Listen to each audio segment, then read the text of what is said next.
Estamos dando início a mais um estudo aqui no ICEB, Instituto de Cultura Espírita do Brasil. A fundação desse instituto, devida ao nosso querido Deolindo Amorim, não só fundador, mas presidente no plano espiritual, continua nos ajudando, assim como nosso presidente de honra, Jorge Andréa, e todos os demais mentores que trouxeram o Instituto até este momento.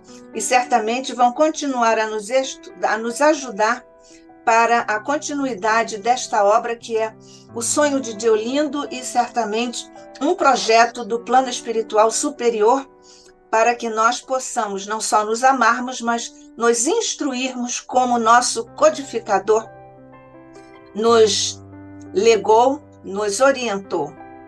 Por isso, mestre, nesta hora, reunidos nossos pequeninos corações, voltando-se para o teu, nós te agradecemos pela bênção de aqui estarmos na condição em que estamos.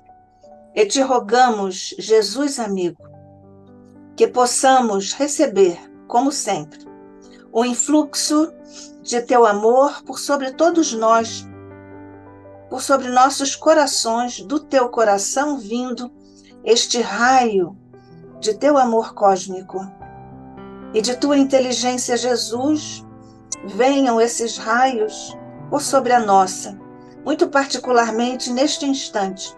Nós te rogamos que tua inteligência também se projete por sobre a inteligência de nosso querido amigo, irmão, companheiro, Adílio Jorge Marques, que vem nos trazer, Jesus, o fruto de seus estudos aprofundados, para que possamos dar continuidade ao objetivo que traçaste para o caminho do Instituto de Cultura Espírita do Brasil.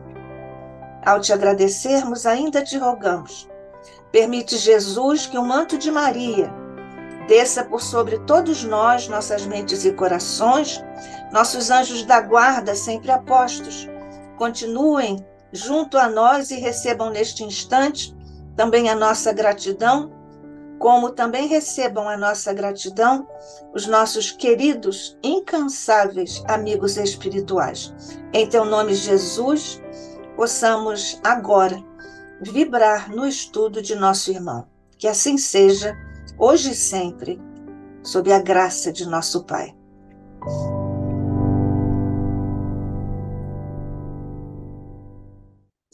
Nós estamos, portanto, aqui dando início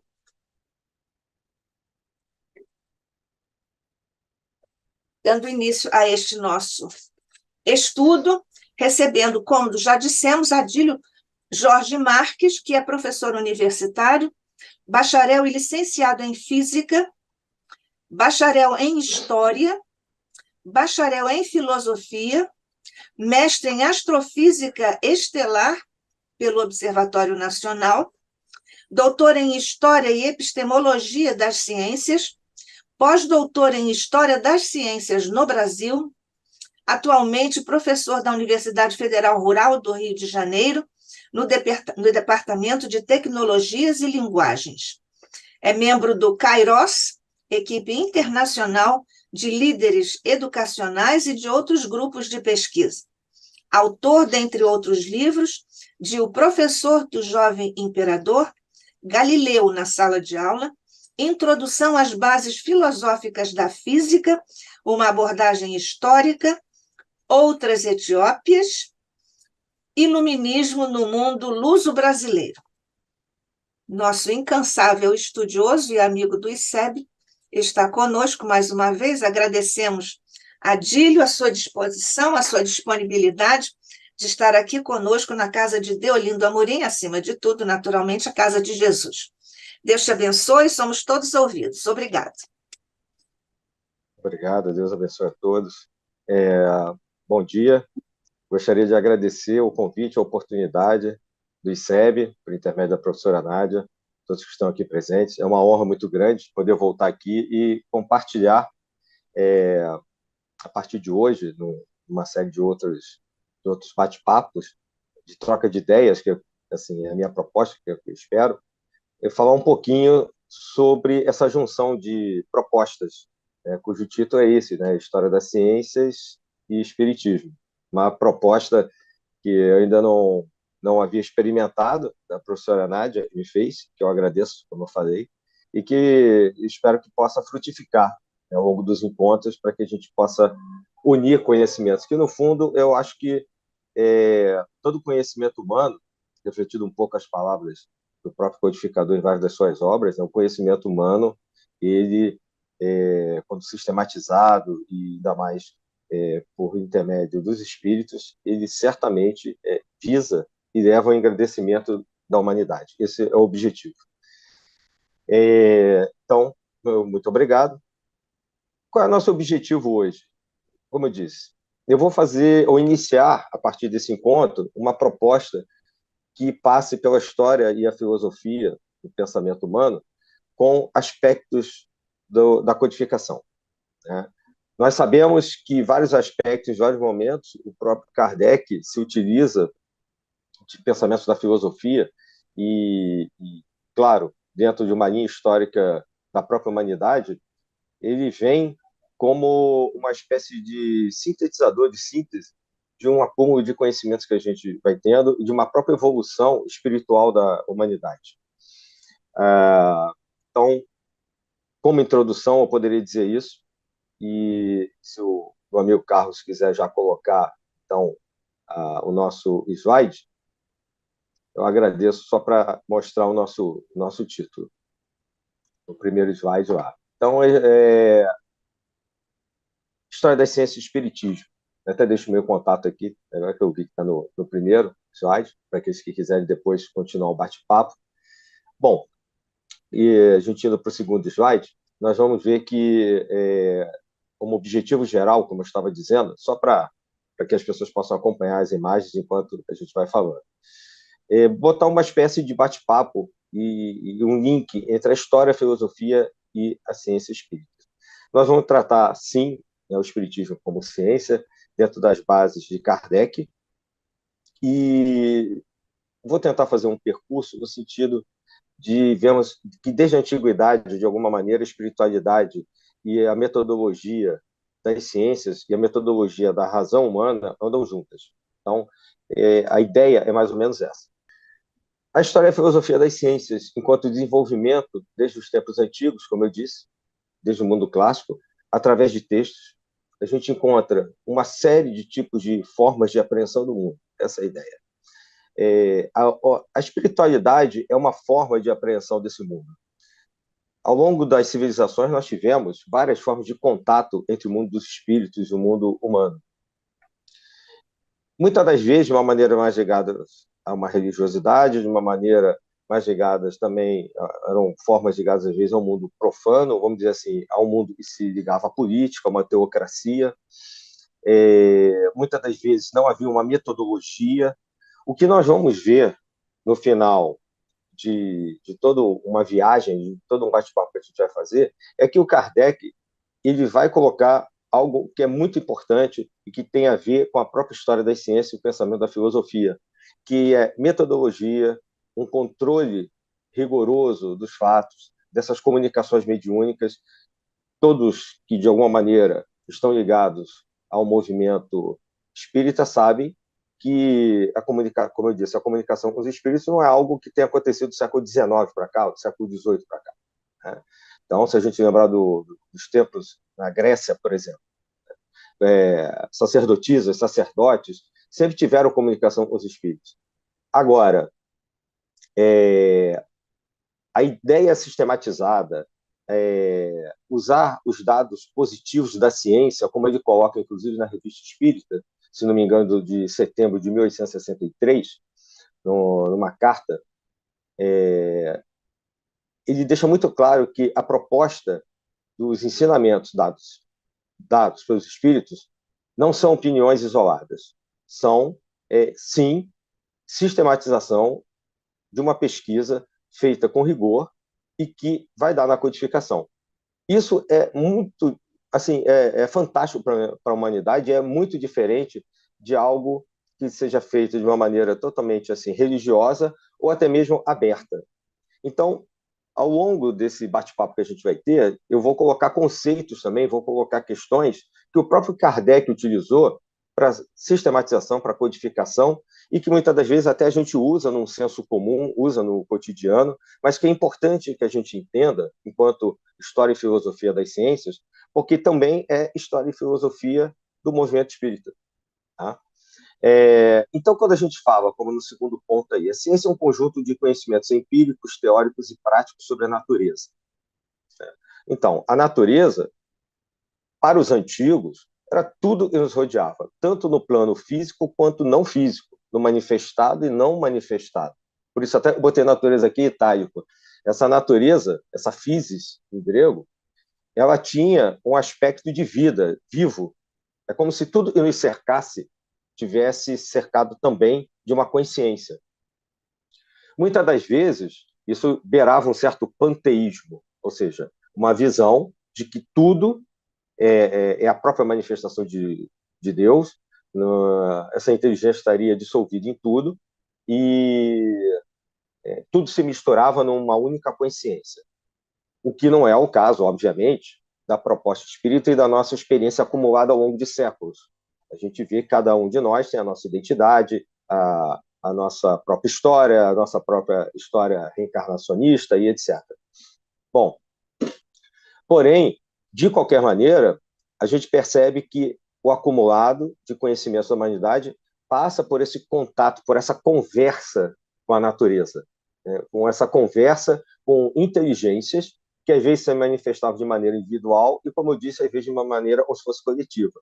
Por exemplo, o daimon, como Sócrates falava antigamente, que ele conversava com seu gênio, que ele conversava com alguém que estava orientando ele, como se fosse um mentor não físico, é um exemplo. Dentro da própria história da filosofia e do pensamento humano. E esse daimon não era um privilégio, uma característica socrática. Era uma questão que acompanhava vários mestres da antiguidade, chamando ele, fosse chamar de gênios, de daimons, de pessoas, às vezes eram sujeitos indeterminados, né, que aparecem em crônicas e etc. Mas a metodologia, vamos dizer assim, era uma metodologia individual. Então, o Sócrates conversava com esse daimon, com esse mentor, vamos chamar assim, usando uma linguagem nossa, e por meio, né, da sua forma escolhida, né, de passar o conhecimento, ele se torna uma referência para a antiguidade. Platão vai colocar lá que Sócrates, né, é o divisor de águas. Tem os pré-socráticos e a partir de Sócrates, é o pensamento filosófico. O próprio Platão, que é discípulo de Sócrates, ele vai colocar na sua academia, que é a escola que ele funda, essa ligação entre o mundo das ideias, o mundo espiritual, o mundo que é perfeito, e esse mundo daqui, que é o mundo sensível. Então, é só para ilustrar, a partir dessa introdução que eu estou fazendo, né, desses objetivos gerais, como é que sempre na história da humanidade, e obviamente, se a história da humanidade é a historicidade de um pensamento filosófico e científico que vai se construindo, sempre a gente tem aparecendo esse tipo de conexão, de ligação entre esse plano e o outro. Por exemplo, a natureza, para os gregos, voltando só para dar uma outra ideia, Gaia, ela era uma espécie de divindade, ela falava, ela conversava, ela ficava 6 meses introspecta, 6 meses se exteriorizando, que de uma certa maneira iria justificar o movimento da própria natureza nas estações, o movimento de recolher e se expandir, recolher e expandir, verão e inverno nos seus ápices, né? E ali no meio a gente teria um intermédio, a primavera e o outono. É por isso que chama equinócio, né? Primavera e outono, porque que em grego é igual, né? Quando o dia e a noite são iguais. São pontos do meio termo da vida dessa natureza, dessa Gaia, dessa comunicação que todos aqueles que fossem filósofos ou tivessem interesse de compreender a relação com o mundo poderiam ter. Os filósofos antigos eles resolveram fundar escolas para fazer isso e tinham filosofias particulares, Pitágoras, como eu falei, Aristóteles, Demócrito, estoicos, Aristóteles, etc. Mas essa era, assim, grosso modo, a ideia por detrás. E tem a questão do empirismo, que fica muito famoso, um John Locke, que é esse terceiro ponto que eu coloco aí, que é a questão da experiência prática. A partir do momento que a gente não tem ainda uma sistematização entre ciência, pensamento científico, muito clara, a coisa vai construindo, vai surgindo com os séculos, assim como aconteceu com a codificação, a experiência pessoal é muito importante. Aquele mais experiente passa para o menos experiente as sensações e a apreensão dessa natureza, dessas comunicações com o seu interior, com o seu ser, com sua ânima, e, como eu disse, né, vários nomes vão sendo dados para essa comunicação não física, mas é o que caracteriza, ao longo de séculos, o estudo entre mestre e discípulo. Quem tem mais experiência é o mestre, quem tem menos é o discípulo, e, de uma maneira individual, essa experiência vai sendo passada. Muito lá atrás, a gente vai ver mais lá na frente, que essa sistematização vai se transformar em escolas específicas, que às vezes se misturam com religião ou não. Tá? Mas, de qualquer maneira, a gente consegue depreender isso justamente porque o conhecimento humano é um conhecimento que é objetivo dentro da nossa racionalidade, é uma construção humana, mas dentro desse aspecto subjetivo, a gente consegue perceber o quanto a própria história da espiritualidade, do espiritismo, vai evoluindo junto com a história das ciências. Então, um outro aspecto que eu pretendo colocar ao longo das nossas conversas é isso. É como se essas duas histórias, que na verdade é uma história só, que é a história do homem, fossem andando juntas. A história espírita ou do espiritismo e a própria história humana. Até coloco aqui que existem vários tipos de história, né? A social, a história oral, a história cultural, tudo isso, de uma certa maneira, a gente hoje conhece e leva em consideração. A história oral, por exemplo, quando a gente vai conversar com alguém que nos passa uma experiência e que a gente pode registrar com essa pessoa viva essa experiência, essa vivência que vai entrar como um aspecto da história. Isso mudou bastante, inclusive. Né? Quando a gente aprendia história há décadas atrás, a gente aprendia que história era um conjunto de datas e personagens importantes. Hoje, a gente entende a história como algo muito mais abrangente do que isso. Quando a gente vai falar de história das ciências, história das religiões, qualquer historicidade, a gente leva em consideração todas as possibilidades de acúmulo de conhecimentos que a gente possa ter. Isso para a história do espiritismo é importante, porque nós temos vários relatos que muitas das vezes, por exemplo, estavam soltos, e a gente encontra isso em obras clássicas do século XIX ou do século XX, como, por exemplo, a história do espiritismo do Arthur Conan Doyle, e que eram apenas relatos, que eram um acúmulo sequencial de relatos. Hoje a gente faz uma amarração entre esses relatos, sim, esses pontos, esses personagens, essas datas, mas também faz uma espécie de sincronia com tudo que envolvia aqueles personagens. É o que a gente chama de história sincrônica. Ou seja, todos os fatos se relacionam entre si. Não existem fatos e personagens isolados. As coisas não acontecem por um acaso. O que também, né, vai ao encontro do que a gente acaba aprendendo na espiritualidade. Não existe acaso. Muitas das vezes a gente sabe que uma inteligência está por trás de tudo.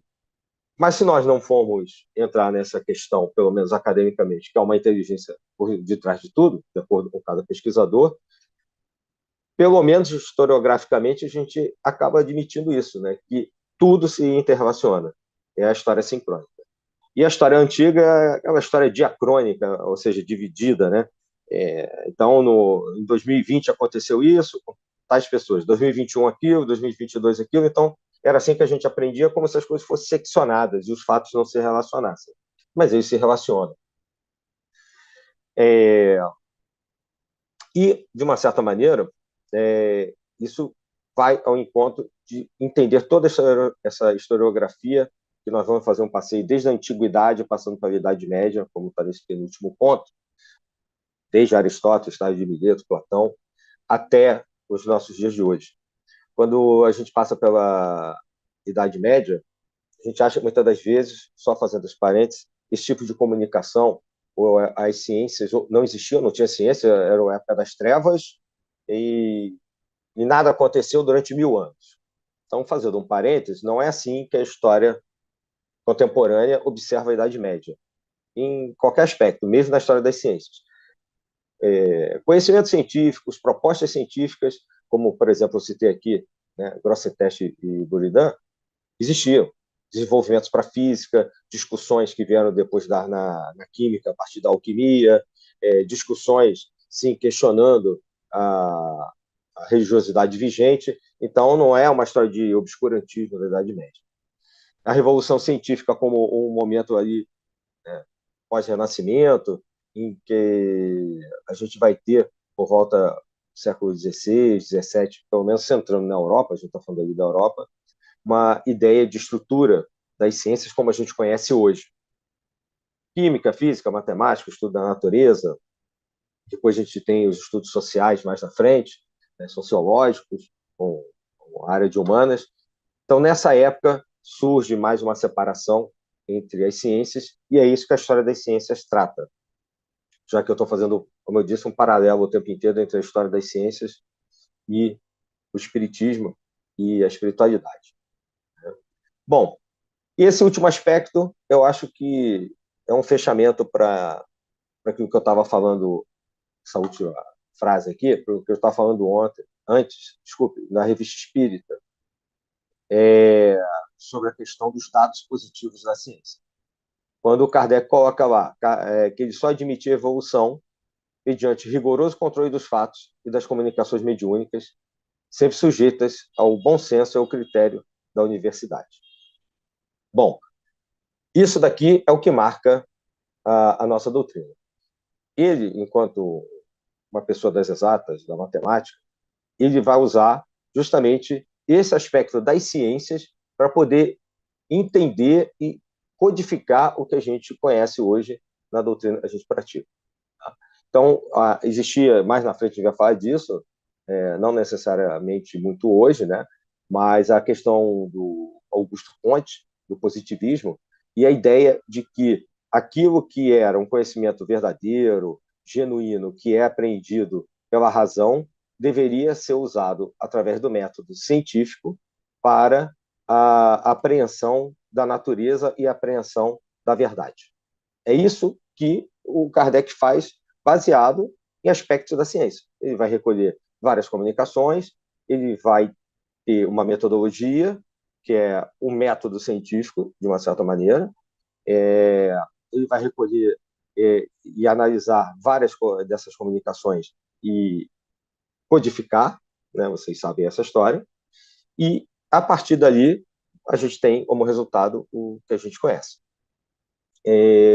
O uso da razão aí como método é o princípio que separa justamente a ciência da maior parte de algumas tradições mais religiosas. Isso é o surgimento da própria filosofia.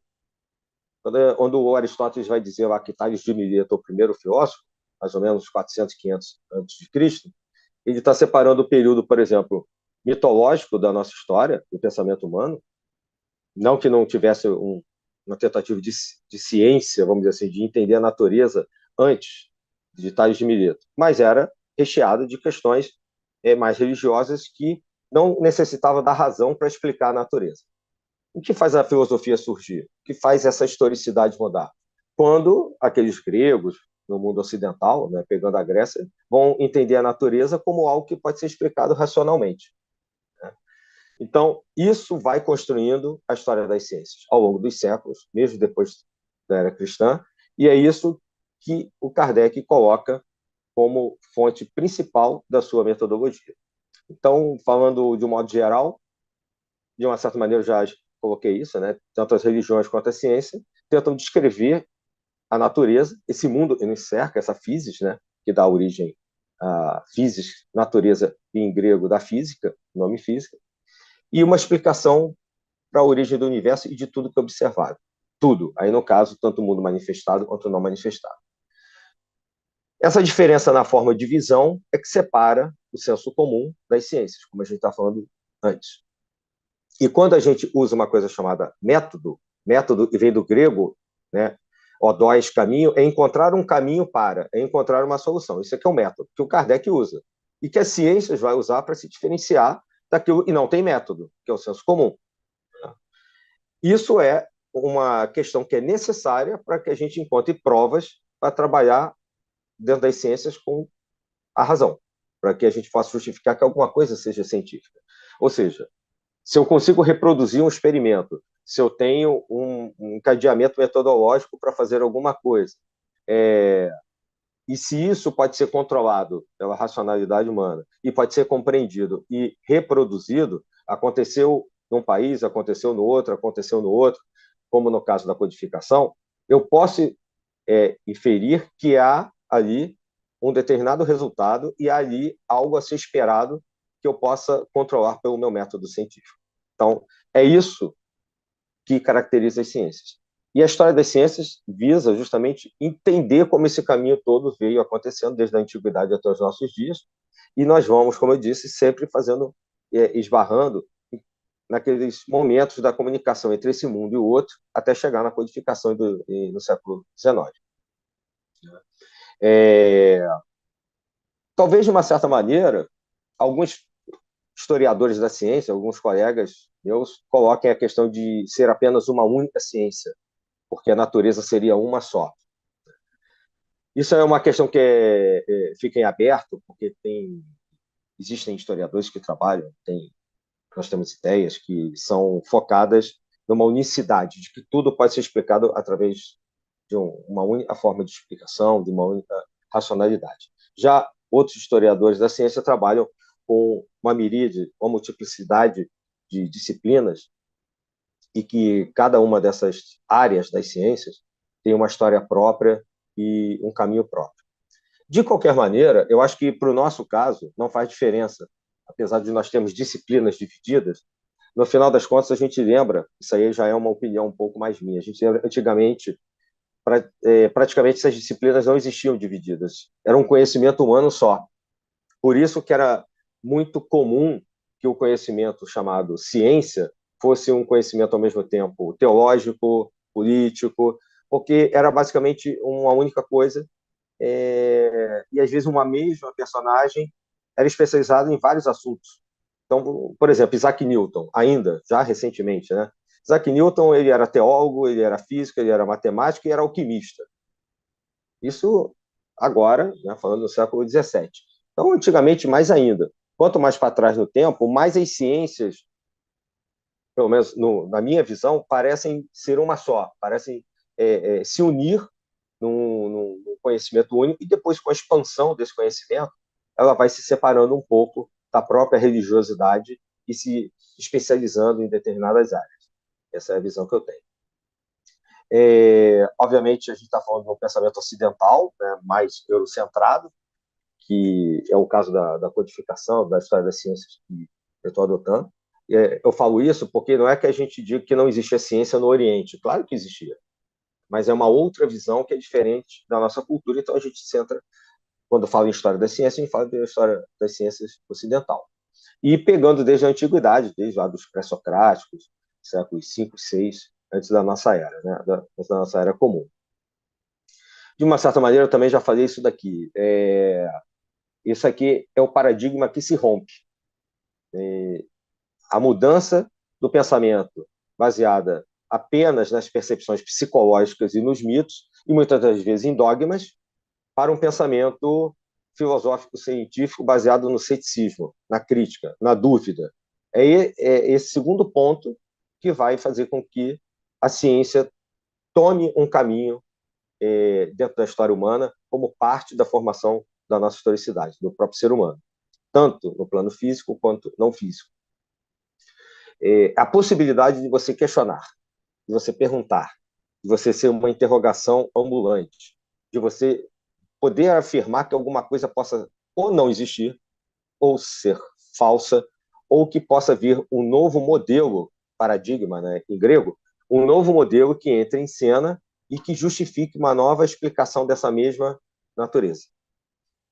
Esse é o ponto fundamental para as ciências, para a história das ciências, da história e filosofia das ciências, e se a gente for ver, é também o ponto da codificação, porque não é que a codificação seja um dogma, mas ela permite não só reunir uma quantidade grande de acontecimentos nas obras kardecianas, que já existiam antes, mas com uma metodologia, como eu falei, com uma sistemática, com um entendimento, obviamente, como ele coloca, não feitas por ele, não inventadas por ele, né? Sim, orientadas a ele, tanto que ele vai dizer que isso, se não me engano, acho que é no Livro dos Espíritos, que não é um movimento kardecista, mas é um movimento espírita, que não foi ele que criou, ele só organizou, só coletou, mas isso só pode ser feito em relação à própria história da Europa dos séculos XVIII e XIX, no enfrentamento aos dogmas vigentes, às religiões estabelecidas, independente de quais países fossem, de matriz católica, protestante, etc. Então, esse pensamento não dogmático, esse pensamento que também tem o seu aspecto cético, é um pensamento da própria codificação.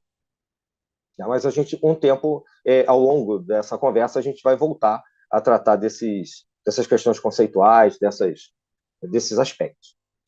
E falando agora, indo lá para trás, a gente começando nas culturas antigas, já que a gente vai falar de história das ciências, a gente pode pensar lá em termos desde a pré-história até hoje. Pré-história, eu estou colocando aí entre aspas, porque a gente não usa mais esse termo na história, né? Pré-história, porque tudo é história.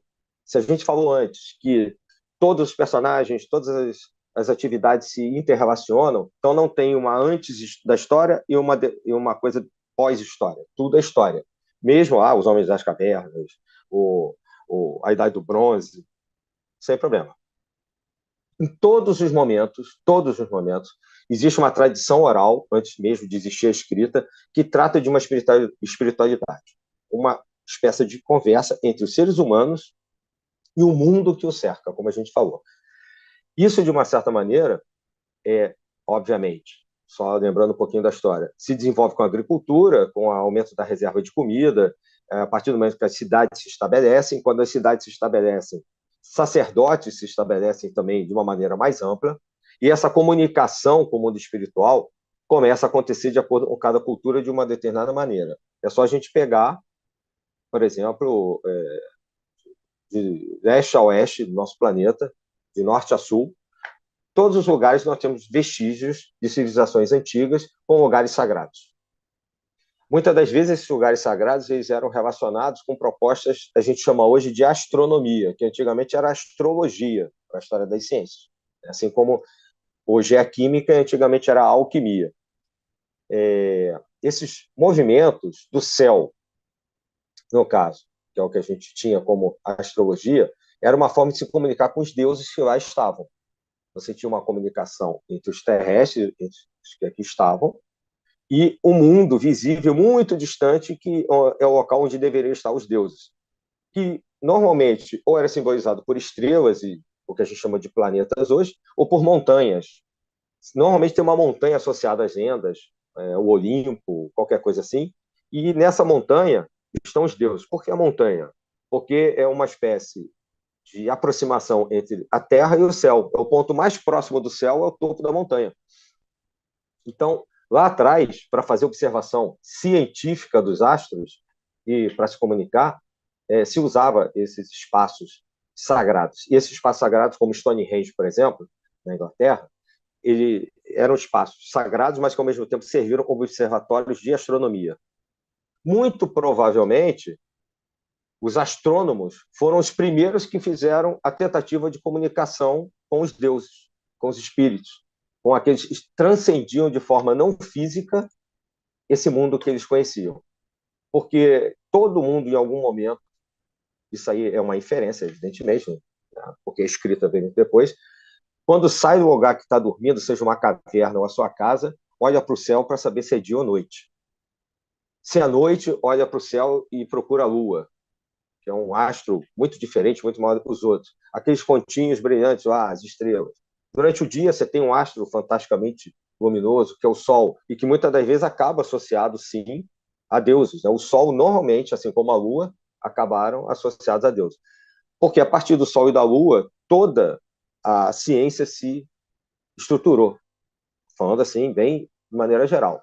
Então, criaram-se calendários, as cidades se organizaram para as colheitas, a gente falou da agricultura antes, e para entender os animais, entender a gestação humana, quando deveria estocar comida e ficar em casa, que neva na Europa, em alguns lugares há um frio absurdo, se poderia se estabelecer uma cidade ali ou em outro lugar, os lugares que eram muito quentes, que tinham água, então quando ia refrescar, quando não era, era frio. Então, a astronomia faz parte desse contato com esse mundo não físico.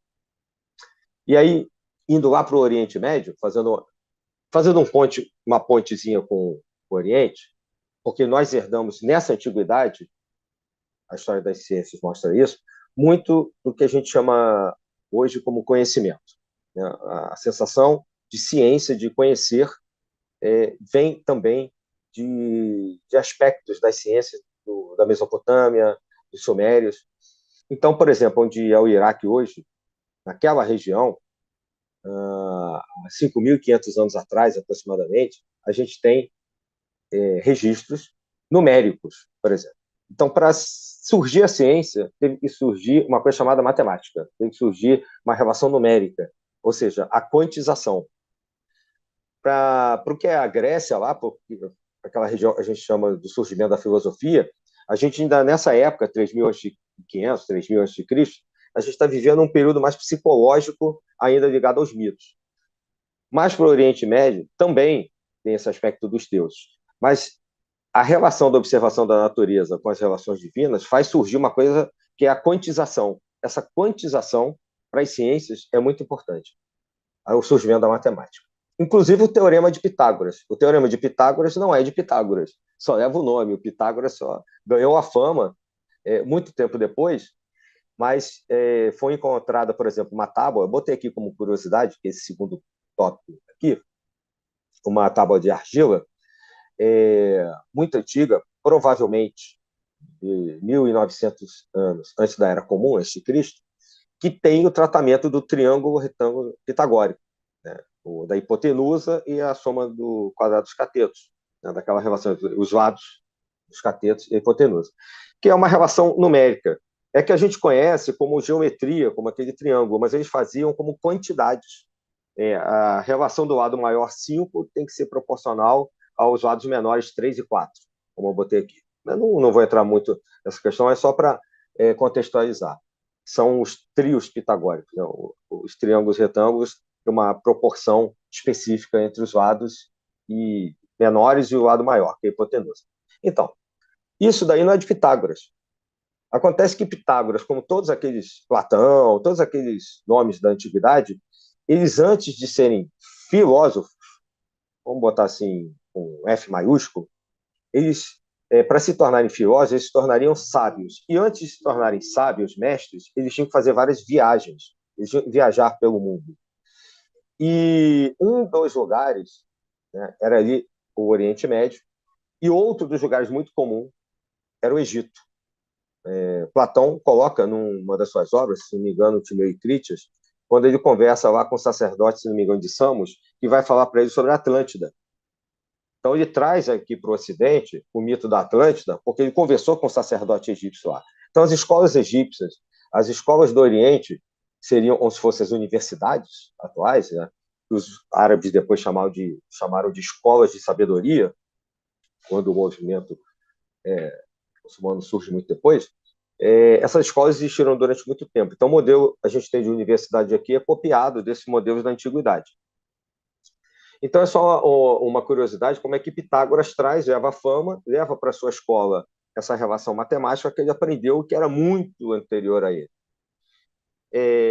Essa observação antiga dos povos do Oriente nasce da comunicação em templos entre a observação da natureza, o mundo natural, e deuses ou entidades que narravam para eles, não só os mitos antigos, mas narravam também para eles como deveria se quantizar, se cientificizar, como a gente usa essa palavra hoje, mas que não era usada antes, mas eu poderia dizer, como é que a gente poderia falar antigamente? Eles usavam um termo como marcar a natureza.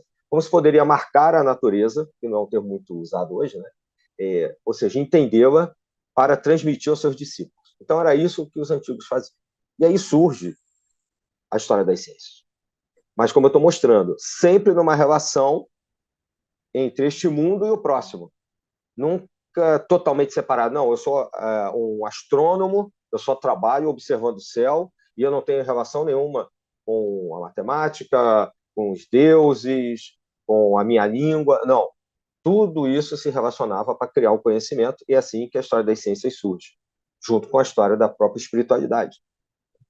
De uma certa maneira também, esse terceiro ponto eu já falei, que é a questão da astronomia, e o quanto é importante a questão do calendário. Ano solar, mês lunar, a, a quantificação do tempo numa base hexadecimal dividida por 60, a questão do mês lunar e a gestação das mulheres, né, o entendimento dos animais, tudo isso é uma relação, que aparece aí no último ponto, entre o mundo que cerca os seres humanos, todo o universo, e um conhecimento que se forma, que é o que a gente vai chamar de ciência.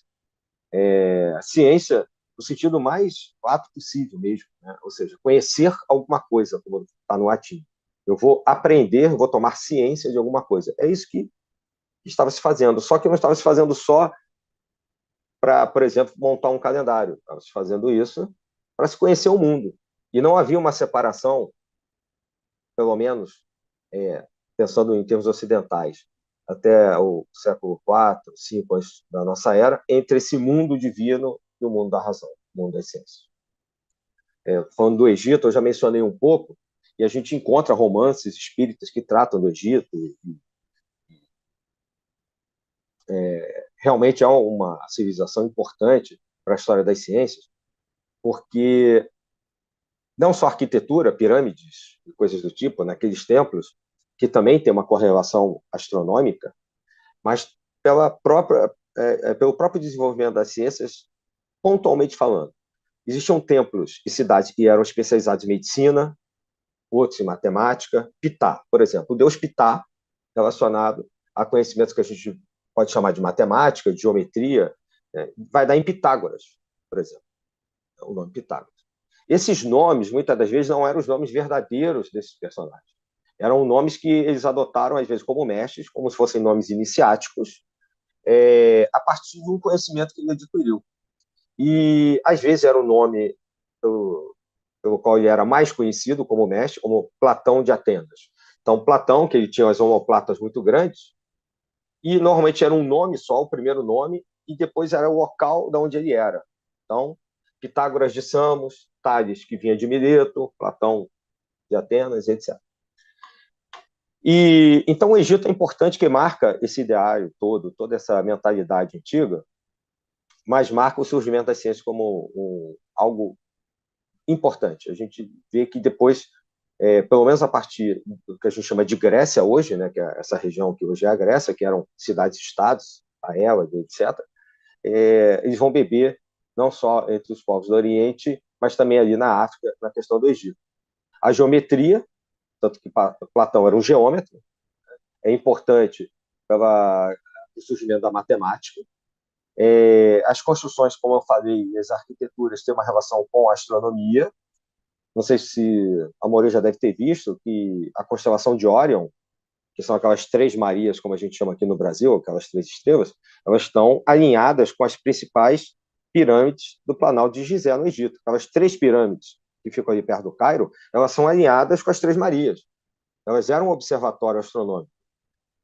Para a egiptologia, eram templos funerários, mas eram também, de alguma maneira, observatórios e pontos de astronomia para a civilização egípcia, que era um império, que era enorme, e que se estende tanto para norte quanto para sul da própria África. E a questão da medicina, da moderna neurociência, como a gente vê hoje, a gente chama de medicina, como eu falei, né, em Mênfis, por exemplo, na cidade de Mênfis, o templo lá, ele tem uma relação muito grande com a medicina. Então, vários pensadores antigos vão beber ali para entender como o corpo funciona e depois levar isso para a Europa.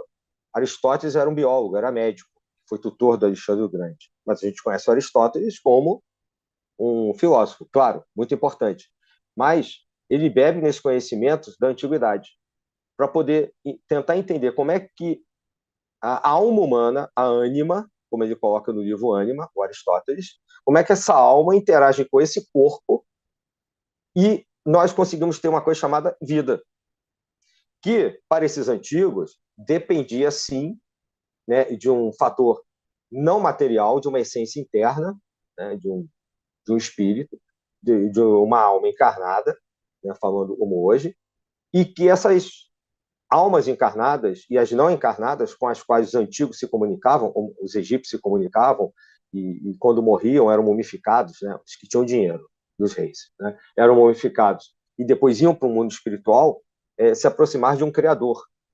E tinha aquele panteão de deuses. Como todas as civilizações tinham um panteão de deuses que fizeram surgir as ciências. A partir desses deuses, desses espíritos, as ciências teriam surgido. Então, é muito difícil separar nessa época, por isso que eu estou começando lá de trás, separar a história das ciências da história das religiões, ou das religiosidades, como a gente possa querer entender.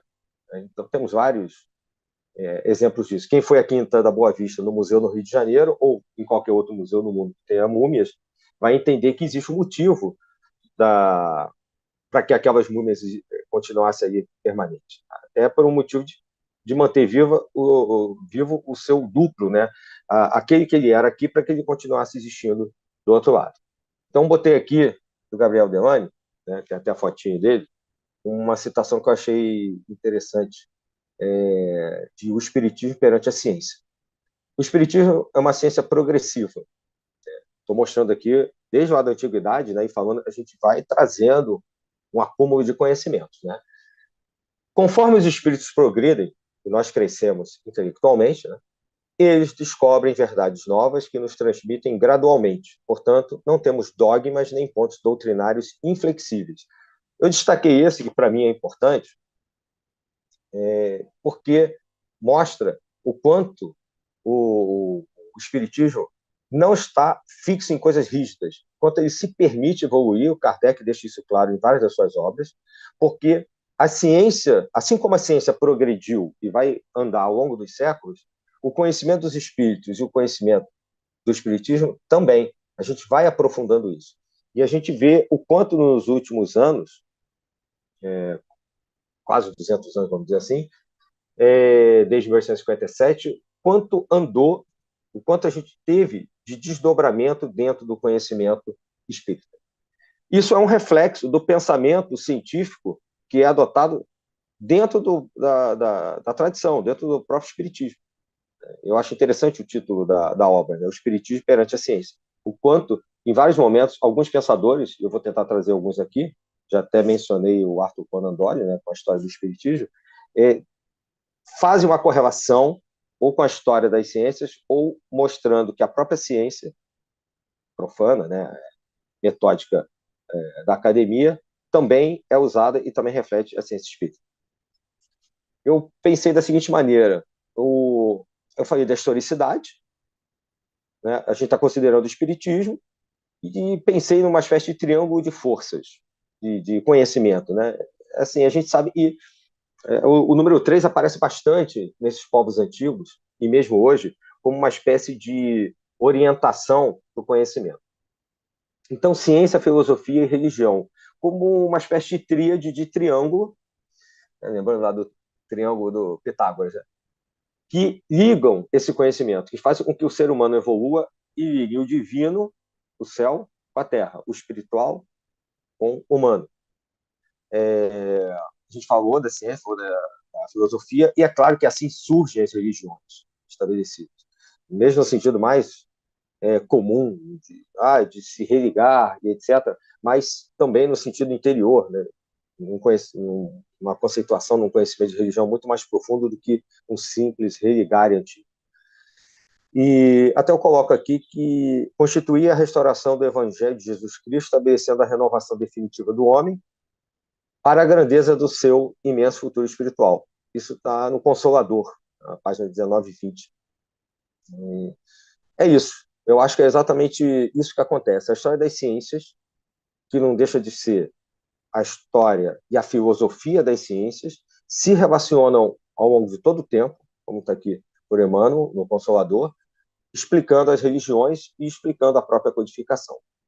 E como Kardec coloca na conclusão do Livro dos Espíritos, o Espiritismo se apresenta sob 3 aspectos diferentes, de novo uma tríade. Eu achei interessante. As manifestações, os princípios e a filosofia que delas decorrem com a sua aplicação. Em nenhum momento Kardec abre mão da história e da filosofia para fazer esse entendimento, essa amarração entre ciência e as descobertas e a codificação que ele está fazendo. Ele normalmente se apoia nelas para justamente mostrar para os homens o quanto aquilo tem uma explicação lógica e está há muito tempo interrelacionado com a história humana. Um exemplo do Bergson. É um filósofo famoso, Henri Bergson, no século XIX, que fala do desenvolvimento de uma ciência psíquica. Ele vai propor uma espécie de ciência, de filosofia, que se relacione ao psiquismo, ao interior humano. Ou seja, ele vai trazer no século XIX o que o Kardec estava falando e que já tinha lá atrás. Ele fala de percepções que não eram normais, que não podiam ser descartadas. Obviamente, na época do Bergson, a questão espírita já era conhecida, já era famosa, ele é de 1959, e morre em 41. Toda aquela questão das irmãs Fox, etc., depois a gente vai falar, já tinha surgido, mas ele faz questão, e ele se afirma um filósofo, e faz uma ponte com a física, inclusive, e depois com as pesquisas do próprio Einstein, no início do século XX.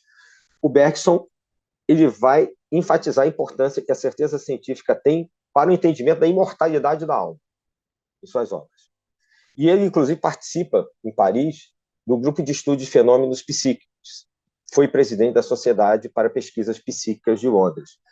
Ou seja, em vários momentos mais contemporâneos, nós vamos encontrar a relação de pessoas, personagens, cientistas, que tentam unir a ciência com algo que está sendo observado ao longo do século XVIII, principalmente no século XIX, e que não deveria ser descartado.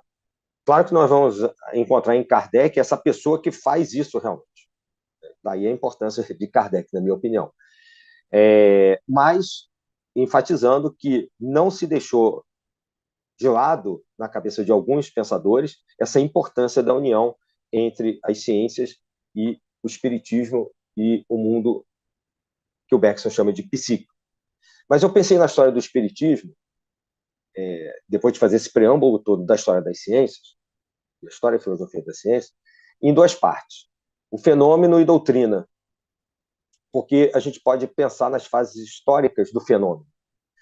Então, vou me ater hoje mais na questão do fenômeno, e lembrando, se a gente for pensar em história das ciências e pensar na história da doutrina, uma primeira fase é a história ou fase da generalidade, que é da literatura das tradições. Então, a gente botei aqui em vermelho para destacar, passagens da Gênese, dos Espíritos, da Revista Espírita, do Kardec, que destacam justamente essa questão, primeiro, dessa fase, né? De quanto a gente se relaciona com as religiões que fazem parte da alma humana e que vão dar ênfase à historicidade, à história das ciências. A questão da moral, que é a moral cristã, dada por Jesus, pelo Cristo, como a gente encontra logo no capítulo 1 da Gênesis, de um conhecimento das relações entre os mortos e os vivos, que é isso que desde a antiguidade acontece. O espiritismo assentado nas bases Deus, alma e a questão do karma e das recompensas futuras, que não deixa de ser uma compilação de outras tradições antigas. Numa outra vez em que eu tive aqui no ICEB, a gente falou dos druidas e a gente vê o quanto, na França, a codificação bebeu da questão do druidismo, dos povos antigos que habitaram a França e a Península Ibérica, os celtíberos, e o quanto isso se reflete de uma maneira sistemática, codificada dentro do espiritismo. A questão moral, que é importante para a humanidade, porque, como está na Revista Espírita, que ele coloca o mais belo lado do espiritismo é o lado moral, Kardec, Revista Espírita de 1861. Se nós formos ver, toda aquela história da ciência desde a antiguidade e até mesmo a Revolução Francesa, até o século 18, vem permeado sempre de uma união entre a religião, a moral e a aplicação científica. Claro que, feliz ou infelizmente, muitas das vezes, essa moral é flexibilizada de acordo com os interesses de determinados grupos. É aquilo que, no século XX, XXI, na sociologia das ciências, a gente vai colocar a pergunta: a ciência é neutra? Ela pode realmente ser neutra ou não? Mas o Kardec recupera isso, trazendo essa importância do lado moral que, obviamente, não teria como não fazer parte do espiritismo. A questão de que a filosofia, o espiritismo é uma filosofia que repousa sobre as bases fundamentais da religião, da moral do Cristo, e reitera, por exemplo, na Revista Espírita de 1862, e ainda nessa fase mais abrangente, né, mais fundamental do espiritismo, o espiritismo não traz moral diferente daquela de Jesus. Os espíritos vêm não só para confirmá-la, mas também para mostrar sua utilidade prática. Essas duas palavras aí, utilidade prática, já que ele está falando de moral, é que dão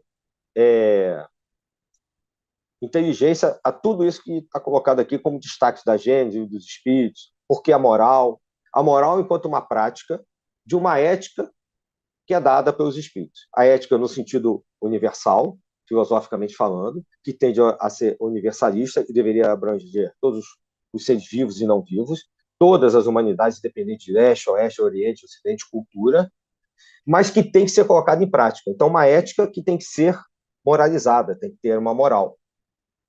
Ela, obviamente, como guia, como bússola para a humanidade. Não tem como você ter uma codificação que não seja prática. Tanto é que depois, né, não há espiritismo, né, não há uma doutrina fora da caridade. A caridade é uma forma de prática, uma forma de moral, e é isso que ele destaca. Eu botei aqui umas 5 frases, né, ou 5 passagens, mas volta e meia essa base fundante que é trazida da própria filosofia pelo Kardec. A utilidade prática daquilo que está sendo feito. Né? E, como ele coloca, tornam inteligíveis, ali no finalzinho, né? E patentes, verdades que haviam sido ensinadas sob forma alegórica. No passado, somente antes dos filósofos, todos esses ensinamentos, muitas das vezes, eram em forma de lendas, de alegorias, de mitos. Né? O mito da caverna, a gente tem lá, que não deixa de ser um tipo de mito, Sísifo, todos aqueles mitos da antiguidade. O que a codificação faz é trazer isso de uma maneira mais inteligível, mais fácil, mais prática, talvez até menos acadêmica, entre aspas, né? E acesso a todos, para uma utilidade prática, para o cotidiano. Então, uma ponte, sim, entre o mundo dos homens e o mundo invisível, mas que possa ser realizado e que possa explicar não só aquele mundo, mas que nós possamos também praticar no dia a dia. Tanto que ele fala, com a moral, trazem-nos a definição dos mais abstratos problemas da psicologia. Aqui ele já está tratando um aspecto da ciência, que é o nascimento da psicologia. Não só no seu aspecto freudiano, mas depois, de uma certa maneira, Jung vai usar muitos desses fundamentos arquetípicos para a sua psicologia. Só falando rapidamente aqui da segunda fase, a gente poderia colocar uma segunda fase dentro desse conhecimento histórico do fenômeno que liga a história das ciências, como dualista e empirista, dentro do conhecimento que a gente tem da história. A questão do dualismo mente-corpo é a base do pensamento. Ser ou não ser? Eis a questão. Daí é que Shakespeare vai fazer a pergunta. Né? Existe um ser ou não existe o ser? Esse ser é eterno ou não? Ele é permanente ou ele muda o tempo inteiro? Que é a discussão entre Heráclito e Parmênides, por exemplo. Né? A mente faz parte do corpo ou é algo diferente do corpo? Essa mente é dada por ânima, por uma alma, como os antigos falavam, como Aristóteles colocava, ou não? Né? Ou ela é dada só por uma ligação com o divino e é externa a esse corpo. O que a gente pode até dizer de cérebro, modernamente, né? Falando. Essa ideia de cérebro não era muito conhecida há muito tempo atrás. Então, essa é uma relação que a gente fala até hoje. No senso comum, é isso que acontece. Quando a gente vai nas casas espíritas, quando a gente vai em qualquer lugar, a gente está sempre falando dessa dualidade entre corpo e algo não visível, entre corpo e mente, corpo e espírito. Isso é um dualismo, né, para a história das ciências. A questão do interacionismo é como isso, de uma certa maneira, acontece para o exterior, para o mundo, como Descartes, que é um filósofo, né, do século XVII, coloca. Como é que essa interação entre mente e corpo se dá com a natureza? Como a mente e o corpo se relacionam? Para os antigos, que a gente herda, como alma e corpo se relacionam? Como as almas se relacionam encarnadas, como os espíritos se relacionam do outro lado, como no caso dos egípcios. O faraó estava mumificado, né, ou aqueles que podiam fazê-lo. Quando ele ia para o outro lado, ia ser julgado pelos deuses, como Maat, Osíris, etc. Como é que isso acontecia? Então, é essa relação, essa interação entre os dois lados que nos interessa. Bom, para a história das ciências, isso faz nascer uma coisa chamada fisicalismo, eu destaquei aí, né, que é algo muito centrado no organismo humano, uma experiência explica tudo. Ou seja, a mente cartesiana, para Descartes, é como se fosse o produto das atividades de um corpo, de um cérebro, de algo que está dentro da cabeça, né? E tudo é explicado por um mecanismo chamado corpo humano. Não haveria algo da mente, algo psicológico, algo espiritual.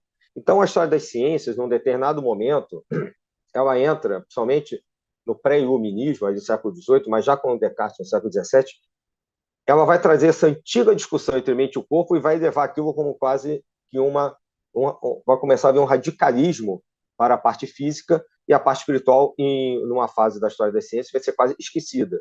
E, de uma certa maneira, até é hoje mesmo. Não deixa de ser quase colocada de lado. E é interessante, para ir fechando a minha fala de hoje, que essa questão da dualidade, onde o terceiro ponto é sempre uma manifestação dessa dualidade, e aí que surge aquela trindade, ela é algo muito antigo, como eu falei, e o Platão coloca isso. Então, Platão lá atrás falava do mundo perfeito das ideias e o mundo sensível onde nós estamos, que é imperfeito. Essa relação entre perfeição e não perfeição, né, entre espiritual ou não visível e físico e visível, essa dualidade é que vai, de uma certa maneira, paralela à história das religiões, também percorrendo a história das ciências.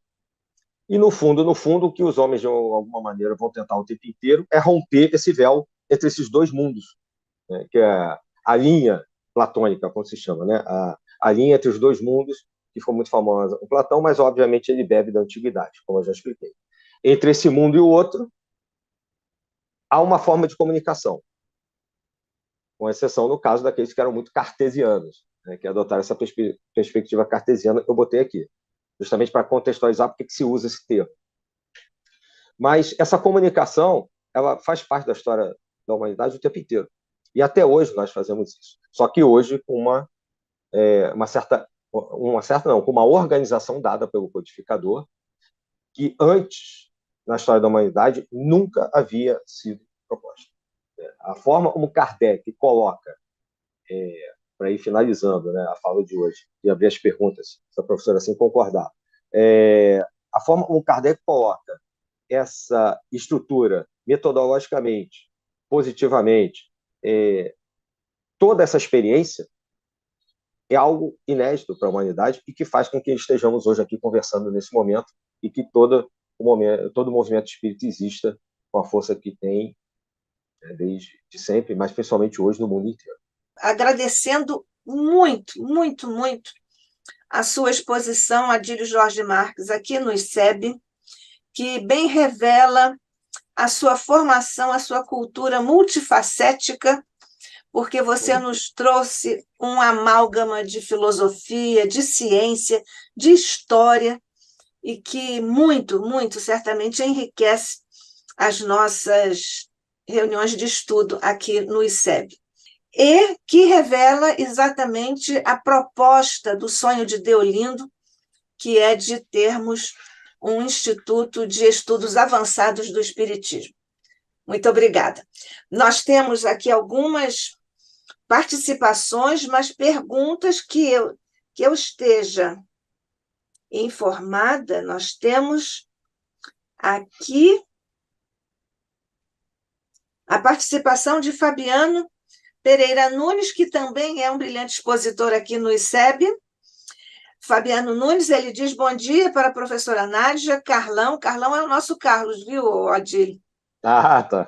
E toda a família ICEB. Que Deus bafeje-nos a todos, em especial ao professor Adílio Jorge. Obrigado pela Obrigado. oportunidade de mais um estudo tão rico e especial. Abraço forte e fraternal.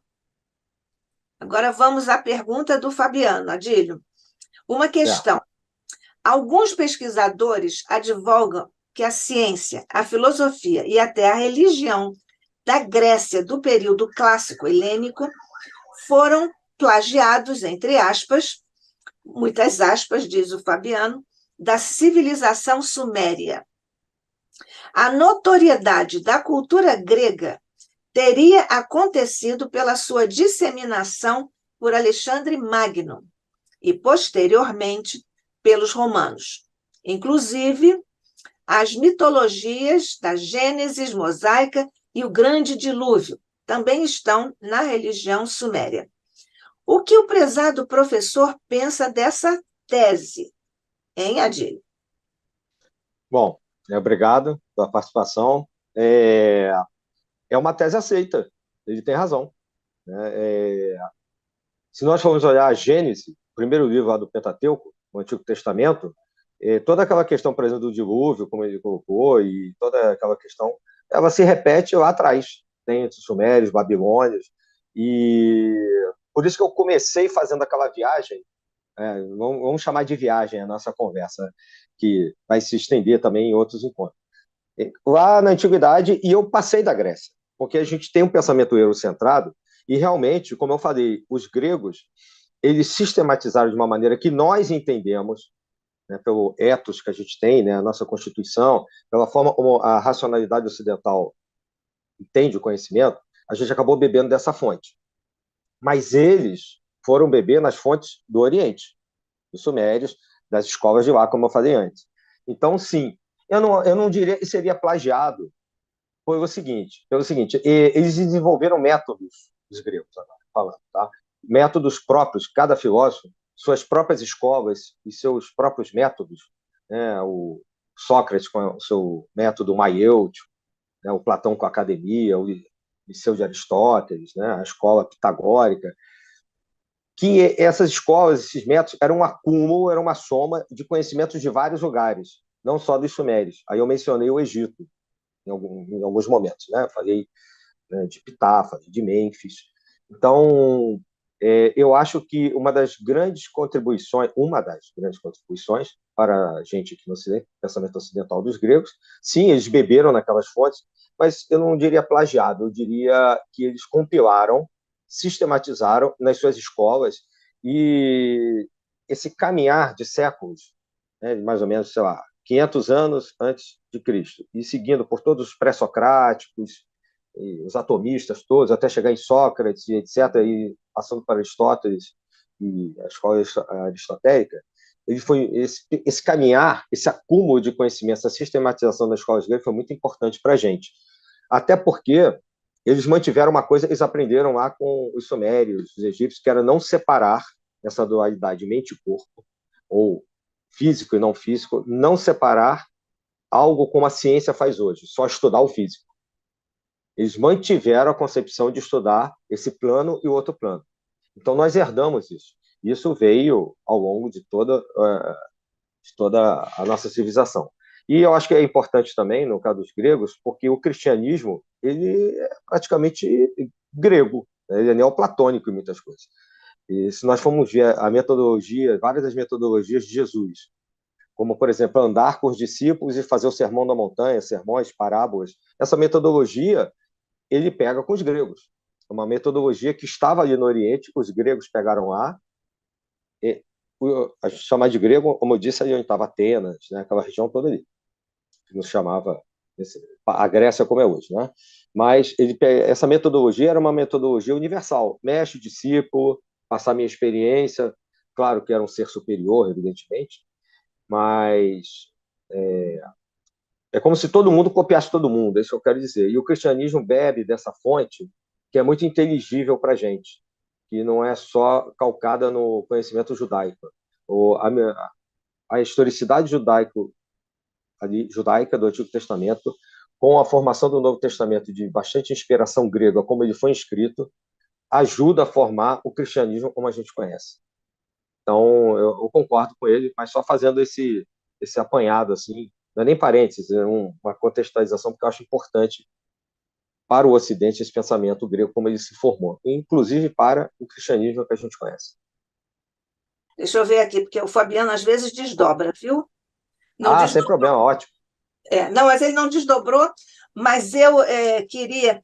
Eu não quis interromper logo no início, mas eu queria, para retomar aqui alguns pontos de abordagem conceitual que você trouxe, para quem está nos acompanhando e não tem uma formação específica, por exemplo, na área da filosofia. Quando você falou, logo no início, você falou nos dados positivos da ciência. O que significa o positivo aí do ponto de vista conceitual filosófico? Então, uma boa pergunta, né? Aquela hora que eu comentei do positivo, é aquela passagem que eu menciono que os dados que eu vou aprender, a experiência que eu vou aprender da natureza, partem da minha sensibilidade, dos meus órgãos sensíveis e da minha racionalidade. É isso. Ou seja, eu vou ter algo a posteriori, eu vou observar a natureza e a partir dali eu vou tirar uma conclusão. O método científico tem bastante disso, é o que a gente chama de positivo. A partir do que eu observo, do que eu tenho como experiência, eu coloco como um resultado. Então, isso é bastante da codificação, né? Esse positivo aí não tem nenhuma relação quando nós dizemos assim, positivo. Não é esse Não. positivo, Sim. mas é bom nós fazermos a distinção Perfeito. conceitual do ponto de vista filosófico e didaticamente ficar esse conceito pronto para os nossos próximos encontros, não é isso? Depois você isso é falou. importante. Não é um Depois, positivo de isso tá aqui é ruim, isso legal, é bom, tá bom, tá tá legal, legal, não é? não é Não, isso. isso é do ponto de vista filosófico, Filosófico, inclusive exatamente. como uma proposta do positivismo. Do Kant, do Augusto Do Kant, Comte, né? Do Augusto francês. Comte. Depois você falou, mas aí você explicou bastante bem qual é a distinção conceitual entre sincronia e diacronia. Quando você falou, ficou bem claro, mas talvez seja interessante para os nossos futuros encontros nós termos essa distinção conceitual, porque é o que você está fazendo aí nesse vai e vem, que é muito mais do que uma conversa, modestamente você está chamando de conversa, mas é uma exposição muito especial. Então, diacronia e sincronia, que também é uma questão da linguística. Isso. Então, o método histórico da diacronia e da sincronia são dois métodos. O mais contemporâneo, usual, é o da sincronia. Quando eu falo de sincronia histórica, é quando eu concordo, aceito que todos os fatos que se relacionam a um determinado acontecimento estão ao redor dele, personagens, fatos, eles se relacionam entre si para que aquele fato histórico aconteça. Então, o fato para a história é algo que está acontecendo. Por exemplo, a independência do Brasil é um fato, ponto. Vamos botar lá, que seja 7 de setembro de 1822. Em torno desse fato, eu tenho 500 personagens, 500 eventos, antes, durante e pouco depois, que fizeram com que aquilo acontecesse da maneira como a gente entende. Eu não excluo, por exemplo, eu não posso excluir pessoas que não são conhecidas, que certamente influenciaram o Dom Pedro I, por exemplo, a fazer a independência. Então, a sincronia é uma reunião de fatos que eu considero de possibilidades e personagens para explicar um evento. A diacronia era como a gente estudava história antigamente, muito pontual, como se fosse uma linha reta, e nessa linha reta eu ia marcando os pontos, e a história era só o que estava naquele ponto. Então, o ponto primeiro não tinha nada a ver com o segundo ponto. Então, por exemplo, o dia 6 de setembro de 1822 não tinha necessariamente uma relação com o dia 7. O dia 7 não tinha nada a ver com o dia 8 de setembro. Ou seja, os pontos seriam independentes e eu poderia estudá-los de forma isolada. Essa parte de crônios aí, de diacronia de tempo, né, de estudo cronológico. Dia, divisão, né, dividir. Essa divisão isolada dos fatos é que eu particularmente não uso na história, e usam uma historicidade mais moderna, mais contemporânea até, que é da sincronia, sim, junto, né, no grego. Ou seja, eu quero entender tudo que estava ao redor daquele evento, daquele fato, para entender realmente como aquilo aconteceu. Então, tem personagens famosos, vamos botar lá, nosso exemplo, um Dom Pedro I, mas certamente tem personagens anônimos, menos famosos, tem fatos que são mais ou menos importantes, tem fatos psicológicos, existem fatos internos de cada personagem, fatos externos. Então, tudo isso é que explicaria, por exemplo, o 7 de setembro. Então, é um pensamento sincrônico, que engloba tudo. Que acontece ao mesmo tempo. Ao Sim, mesmo tempo. Cronos, não é isso? E dia Isso, separado, Cronos separado no tempo. Está perfeito isso. isso. Eu não resisto a fazer duas observações, aliás. Uma que você citou, o Jean Buridan. Isso. E existe aquele dilema, e aí nós vamos para a questão do discernimento, da moral, que é o fulcro do Espiritismo, quando temos aquela espécie de alegoria do asno de Buridan.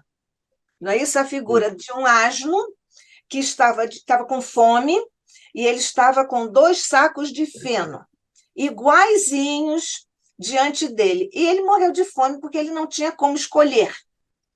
Então, porque era muito igual, ele não tinha como escolher, não tinha esse discernimento. Eu não resisto e acho muito interessante isso para as nossas meditações, porque às vezes nós estamos diante de coisas que para nós são iguais e que nós deixamos passar e ficamos na inatividade, na inação, porque achamos que é tudo igual e nesse, aspas, enlevo egoístico ou egotista, nós acabamos deixando de agir. Mas só uma Isso é reflexãozinha interessante. básica. Isso é Gostou, né? interessante, sim. Leva para Gostei, você. gostei.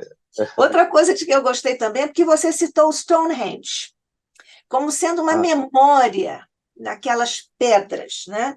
Aquele lugar maravilhoso que já desde quando você vai descendo assim, se dirigindo para lá de carro e você vê aquela grandiosidade pétrea, deslocada, não se sabe como, com aquelas toneladas de cada pedra, dispostas com uma linguagem, você também trabalha com as linguagens, com uma linguagem muito especial. Existe também essa mesma coisa em Machu Picchu. Você estabeleceria, do ponto de vista das linguagens, alguma relação entre isso? entre as construções e o objetivo delas, né? Isso, porque em Machu Picchu, além de muitas outras relações, nós temos também pedras monumentais, que Isso. também ninguém sabe como é que foram parar lá, Sim. né? Pelo menos até onde eu tenho informação. Eu Exato. fui a esses 2 lugares e vi que essas pedras têm uma disposição que fazem uma frase. Aquilo ali é uma sintaxe que dizem, Exato. claro, uma mensagem. Você me acompanha nisso? Totalmente, totalmente. É, a gente vai perceber que não existia, a gente não encontra, pela época de, por exemplo, Stonehenge, livros, papiros, coisas dessa época. A linguagem, a sintaxe era essa, era a construção em si. Não só porque ela era perene, mas porque, por ser perene, ela tem uma conexão com a divindade. Porque se Deus é eterno, aquilo que eu estou fazendo, se de uma certa maneira é quase eterno, né? Mas a pedra está aí há um tempão, ou as pedras, né? As construções, e a gente vai ver que essa linguagem que foi feita para ser eterna e aberta, por que aberta? A partir de Stonehenge, ou a partir de uma pirâmide, a partir das construções de Machu Picchu, quantos conhecimentos estão ali? Arquitetura, física, Temática, matemática, astronomia, né, agricultura, calendários, a história daqueles povos. Então, aquilo ali é religião. uma enciclopédia. A religião, exatamente. Então, é uma enciclopédia que está construída ali, que ao invés de estar em papel, que acaba em numa letra fixa, que é que a gente diz que a letra, quando está fixa, ela morre, ela está num livro que é aberto, a princípio perene, e que pode ser lido por todos aqueles que estejam preparados para tal. Então, se você tem um grau de conhecimento, você vai ler até a página, entre aspas, né? Você vai entender aquela arquitetura até a página X. Quanto mais conhecimento, e seja ele conhecimento espiritual ou interior ou intelectual, você vai indo até a página Y, Z e etc. Então, é assim, eles são livros de pedra, como são chamados na arqueologia. Eles são as enciclopédias da antiguidade, porque elas foram feitas para ficar. E elas são um reflexo do mundo espiritual. E muitas dessas construções, elas eram a maquininha que fazia a comunicação com esses lugares. Então, é possível que as pirâmides de Gizé, a grande pirâmide, tem um sarcófago lá? Sim, mas a gente sabe que aquele local não era apenas um túmulo. Ele era um local de reuniões e ele era um local de rituais, não só da pessoa, do faraó que morreu ali, mas de contatos com outro plano espiritual. Então, existe um calendário para isso. Então, é isso mesmo. Stonehenge, ele é um calendário astronômico. Ele marca os solstícios, os equinócios, a posição das estrelas, dos planetas, tudo isso. Então, a partir dali, eram feitas as medições que regulavam toda aquela sociedade no plano físico, político e espiritual. E são lugares que não são escolhidos, é importante a gente mencionar, que não são escolhidos a esmo. Qualquer experimento radiestésico, qualquer experiência sensitiva de pessoas, acredito que, então, a professora possa até falar nesse aspecto. Eu não estive em Stonehenge, mas qualquer pessoa que vá num lugar desse pode relatar a percepção da força espiritual que aqueles lugares específicos têm. É verdade. Certo? Verdade. Todo mundo fala isso. Então, tem o círculo de Stonehenge. Estar ali naquele local é uma sensação. Se você caminha 2 quilômetros para o lado, é uma outra sensação. Esses lugares não foram escolhidos aleatoriamente. Todos. Machu Picchu, todos os lugares. Até mesmo aqui no Brasil, a gente tem lugares com construções de pedra, que são menos conhecidos. Se nós formos fazer uma orientação astronômica ou uma percepção psíquica, alguma coisa assim, a gente vai ver que são lugares especiais. Isso. Então, aqui no Brasil é São José das Letras, não é isso? São Tomé das Letras. Né? Exatamente. São Tomé das Letras, Minas. São Tomé, né? Tomé. São Tomé das Letras. A gente tem em Goiás, por exemplo, domes, né, que são construções de pedra, né, iguais às da França e de Portugal. Igual Stonehenge, por exemplo. Temos aqui no Brasil. Nós temos pirâmides em praticamente toda aquela faixa perto do Equador. Se a gente abre o planisfério, nós temos pirâmides em vários lugares. Então, existe um arquétipo, uma ideia de conexão entre os dois mundos, que a pirâmide é quase uma montanha. A ideia da montanha, eu falei, nós na parte mais baixa, a gente tentando chegar no céu, os deuses na parte mais alta. É uma beleza.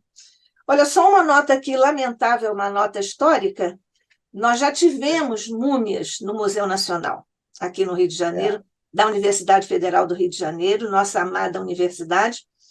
Lamentavelmente, pegou fogo e as múmias foram, talvez, os primeiros itens que foram devorados pelo fogo, e uma das múmias era a mais antiga, era uma relíquia do mundo inteiro. Só havia aquele exemplar, e nós o perdemos. É uma sacerdotisa, se não me engano, não é? Isso. Os nossos colegas lá do museu têm aí um projeto, estão desenvolvendo isso, nós conversamos com eles no nosso programa Novos Rumos, de que você também já participou, Adílio. Sim.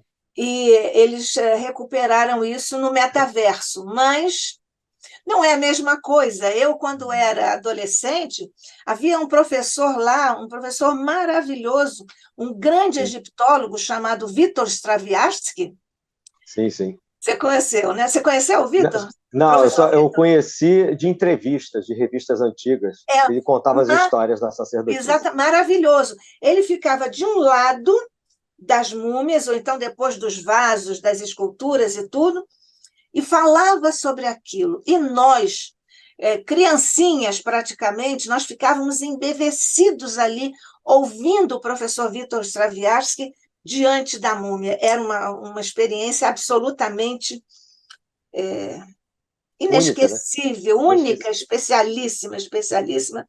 Eu não vou falar de um dos meus maiores amores, que é o Bergson, porque você certamente vai falar dele em próximos encontros, pelo menos eu espero. Uhum. Agora, eu disse que o Fabiano volta, e graças a Deus ele está sempre conosco. O Fabiano disse assim, outra polêmica, entre aspas, ele está aspando tudo. A filosofia do Isso é bom. período, a filosofia do período medieval, Adílio, seria melhor que a moderna e contemporânea? Agora, a pergunta. Allan Kardec afirma que o espiritismo é uma ciência de observação. Você falou sobre isso. Isso. Isso causa atualmente muitas confusões com a classificação mais corrente desse termo. Qual seria a. Bom, falando da primeira pergunta, são duas, né? Enquanto o nosso querido Fabiano traz para a gente, eu acho que não tem melhor ou pior. A filosofia entende um caminhar, que é da antiguidade, Idade Média,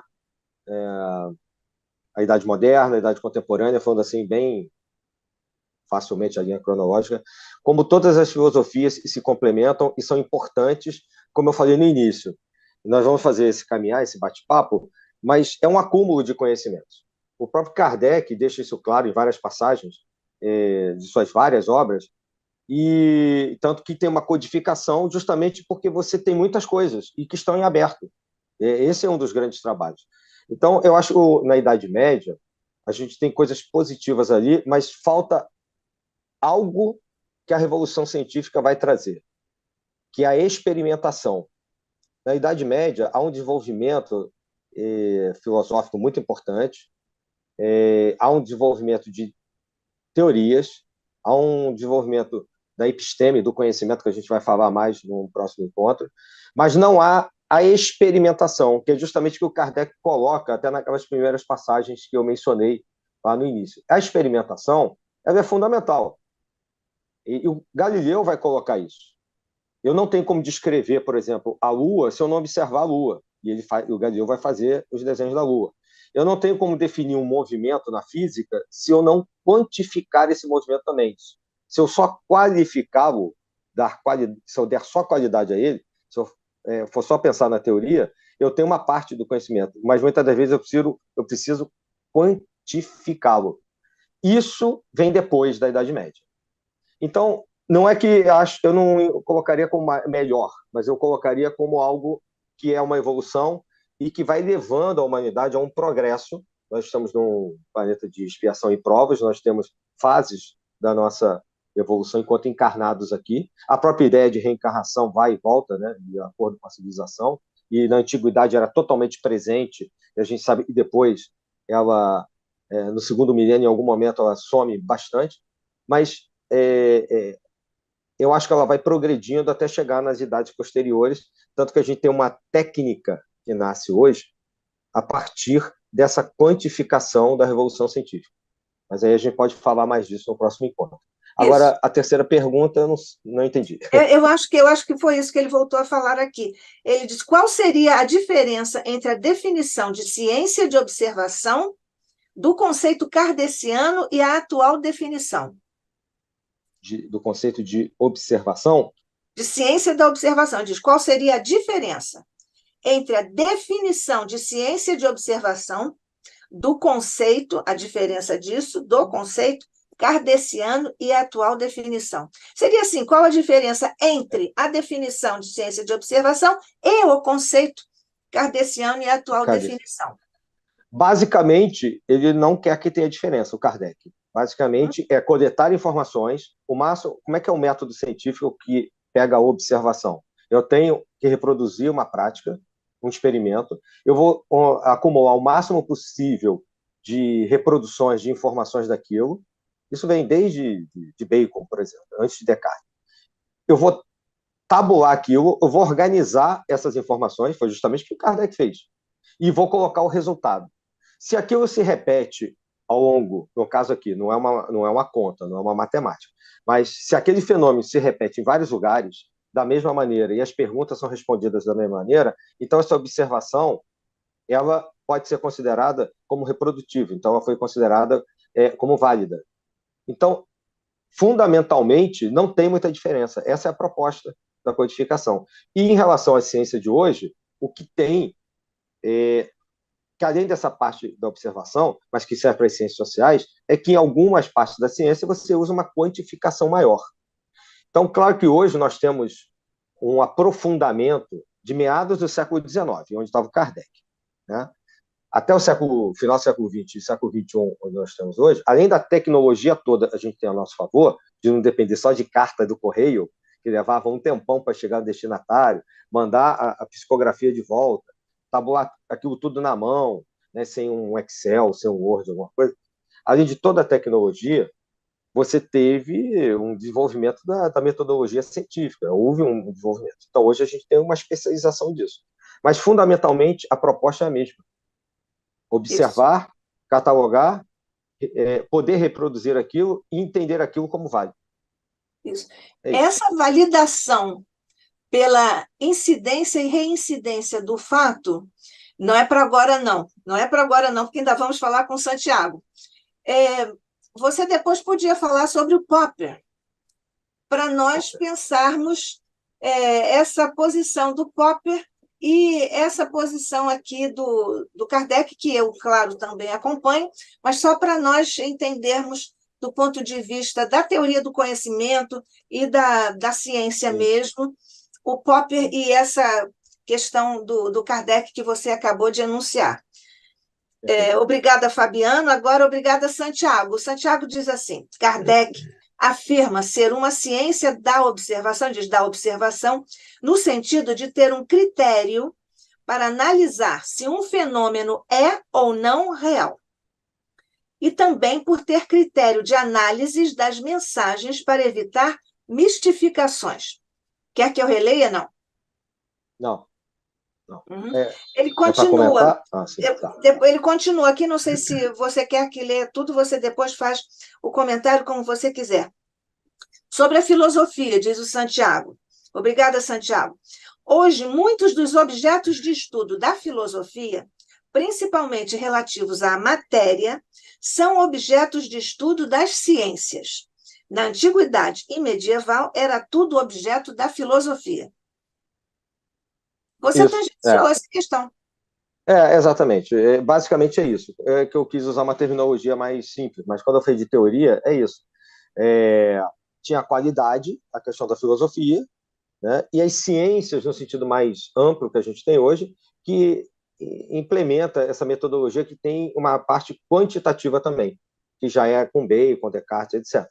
Então, é isso mesmo. Então, nós temos aquelas disputatio medievais, nas quais a gente via que filósofos ficavam debatendo sobre questões teológicas e filosóficas, ou grupos de filósofos, né, em plenárias, etc. Quem assistiu O Nome da Rosa, ou leu o livro, vai ver que em algum momento o Guilherme, aquele personagem da Sean Connery, que na verdade está fazendo uma emulação, está replicando o Guilherme de Ockham, que realmente existiu como filósofo, ele entra e aparece uma cena e tem uma disputatio, justamente eles estão falando sobre alguma coisa teológica, não me lembro se era os anjos, alguma coisa, mas que a gente pode perceber só por aquela cena justamente essa questão mais filosófica, realmente. Porque às vezes eram questões mentais que não dependiam de uma quantificação, ou porque essa metodologia não era utilizada na época, enquanto parte das ciências, mas muito importante para a evolução dessas mesmas ciências, da historicidade. Quanto à primeira parte, a questão da observação, é isso, né, que a professora leu. A observação da manifestação dos espíritos sempre houve, de alguma maneira, de forma isolada. O que o Kardec faz, como foi colocado, exato. Ele pega uma quantidade absurda, muito grande, de observações, e ele, vou usar um termo mais de biblioteconomia, né, cataloga aquilo, ele organiza aquilo, que a gente chama de codificação, mas é isso mesmo que ele faz, né? E tanto que as perguntas, às vezes, elas meio quase se repetem. Quem vai ler o Livro dos Espíritos vai ler, ele faz uma pergunta, daqui a pouco ele volta, ele bate naquilo de novo. Todo mundo já deve ter reparado nisso. E aí o Espírito diz, mas já vos informamos sobre isso, né? Já vou dissemos, alguma coisa assim. É isso, mas por que tem essa insistência? Ela é proposital, porque é um método científico. Ele tenta levar ali para dentro justamente essa comprovação.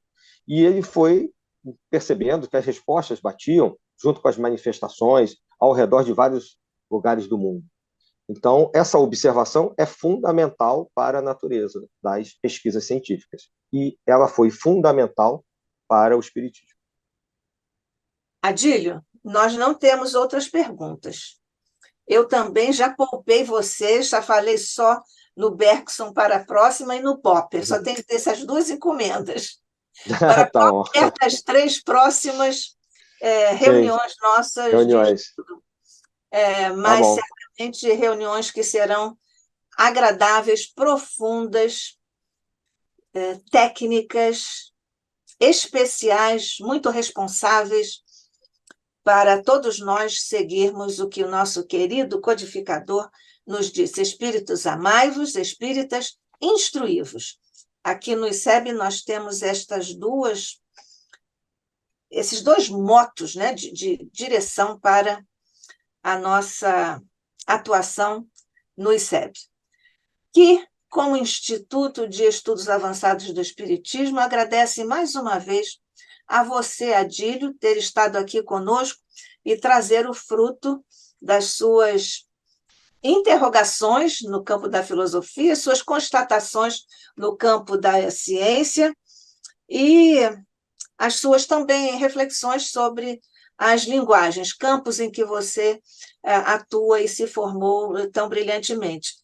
Mas eu quero também deixar aqui um convite a você que está conosco no ICEB e você que ainda estará pelo YouTube daqui a pouco, porque o nosso editor visual vai, daqui a alguns dias, 2 ou 3, postar no YouTube, indicar que o Adílio já esteve aqui conosco, porque ele é um dos raros que eu conheço, raros estudiosos dos druidas.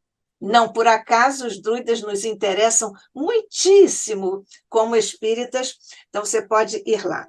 Adílio Jorge Marques, muito obrigada. O ICEB está, mais uma vez, agradecido por sua presença, aguardando as próximas reuniões de estudo com você.